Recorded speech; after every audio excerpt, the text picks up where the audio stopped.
Hey you guys, it's your girl Real Rose. I'm here with the one and only Bryan-MICHEEL COX. How you doing, love? I'm good. How are you? Good.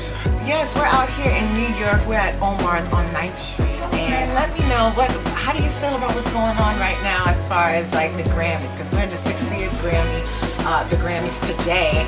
And I just want to know what's your pick, who you're voting for. Well, I mean, you know, I don't want to be biased, but I'm rooting for everybody black. But realistically, though, I've been a part of the process this year. I feel like over the years, when I say we, I mean our culture, felt like we got slighted or shorted on some of these awards. So, you know, but a lot of us don't get involved. So, I got involved. I'm actually on the governor's board, my local chapter, the Grammy chapter. I'm in a national chapter. I'm a trustee. So, you know, I got a chance to kind of help shape what the Grammys looked like this year. So I was extremely proud of that, and I'm excited to see, you know, what the results are going to be. So I know you wanted to talk about a couple of other things about this historical event that's going on. So why don't you tell the viewers what's going on and why we are here? Well, this is my 14th annual Grammy brunch, but it's a twilight edition. Yes. So it's a dinner. Yes.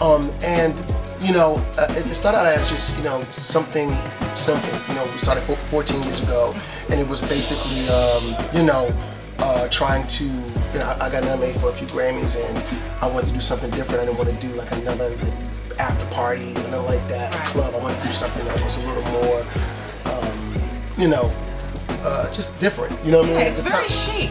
At the time we were doing it, it wasn't really a lot of brunches 14 years ago. You know what I mean? But now it's like everybody's a brunch. ASCAP, Rock Nation, everybody's a brunch. 14 years ago it wasn't really that. Like we were basically the only brunch in one of the only brunches in LA on Grammys. Well, you hear it first. He started the brunch for I mean, I don't know how it started, but I'm saying we were one of the first ones. You know what I mean? And it started out because I was, you know, throughout the years I would get nominated. So after about maybe the third or fourth year of me being nominated and winning awards, I felt like, yo, I don't want it to be about me every year. You know what I mean? It kind of felt a little, you know, just egotistical and too like, you know, just felt like, why? I mean, every year it's about Brian. Like, this is crazy.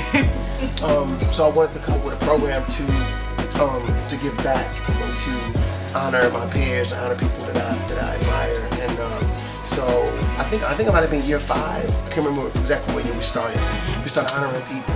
So we honored DJ Toon, we honored, you know, Chris Hicks, we honored, you know, Danger Hands. So the first year was a really good year. People that I really admire. So throughout the years, we've honored people like Khaled and Puffy and Swizz and Ludacris and Maxwell and Saeed Garrett. Big John Platt, a huge executive at Warner Chapel, you know, Dame Dash.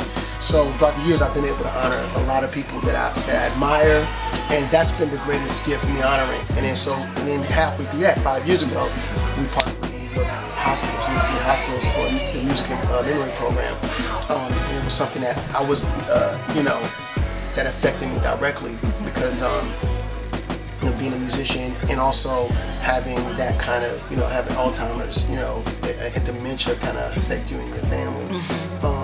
It was something that struck a chord with me. So when we had a conversation with Joe Schick about partnering up and figuring out programs, naturally we just dove in, and it's been a great partnership for the past 5 years, and I plan on doing many more things with the New York City hospitals in regards to the music and memory program. Big shouts out to Grady Spivey and Swizz Beats, who actually helped us, you know, kind of curate or build that relationship, and they're super strong now. So, you know, you know, I was trying to figure out how I was gonna dive into philanthropy, because, you know, people try to find things to be a part of, but that it struck me. So when it struck me, I'm like, okay, this is what I should be doing. So that's what this dinner is about.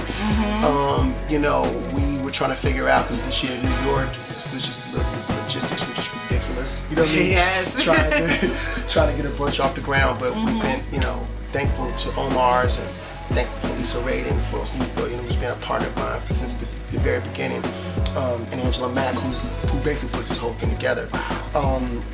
You know, thankful for them for, you know, pulling this off. You know what I mean? And we have some really incredible people in the room. And it feels good. That that is wonderful. I definitely can sympathize on that, and not just saying that honestly because I just lost a family member and to Alzheimer's, so I know the whole process, and it took her 9 years, my grandmother, but I mean just going through the whole process of it, and just for you giving back and being part of your community, I think that is awesome. And even doing it with something where as such big of a conglomerate as the Grammys is, and the people that are around it, and I think that's just amazing. That's amazing. Yeah, I mean, when you get inspired, you want to act on it. And it's kind of, and another person that inspired me is Shanti Das inspired me because she's still going through it with her mother, and she's an advocate, a super advocate for dementia and Alzheimer's. And I watched the program she was saying, and this is years ago when I first started on Music Memory, and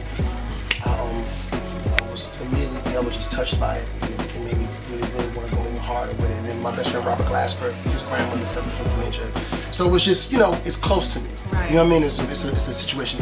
It's a thing that's near and dear to me, and it's close to me. So I'm glad that this partnership came up. You know what I mean? Yeah. For the people who are looking and viewing it, and they want to inspire to be to the level that you are close to, because it is something hard. I'm telling you, this is grinding hard, hustling, really something. So I want to know what inspires you, what motivates you. I mean, well, this is 20 years. I've been 20 years in the music business, and 20 years as a producer, songwriter, and